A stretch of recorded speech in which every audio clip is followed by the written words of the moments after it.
हाय दोस्तों, वीडियो को शुरू करने से पहले आप सबसे गुजारिश है कि हमारे चैनल को सब्सक्राइब करें और वीडियो को आखिर तक देखें।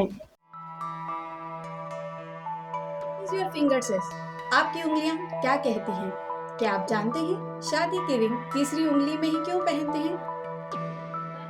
आपके अंगूठे आपके वालिदैन पेरेंट्स की तरफ इशारा करते हैं। आपकी बहन भाई पहली उंगली है, दूसरी उंगली आप खुद हैं, तीसरी उंगली आपके जीवन साथी लाइफ पार्टनर हैं और सबसे छोटी उंगली आपके औलाद है। अपने हाथों को एक साथ इस तरह रखें, अपनी उंगलियों को अलग करने की कोशिश करें। अंगूठे अलग, यानी वालिदैन पेरेंट्स साथ छोड़ देते हैं। पहली उंगली अलग, आपके बहन भाई अपने लाइफ में बिजी हो जाते हैं।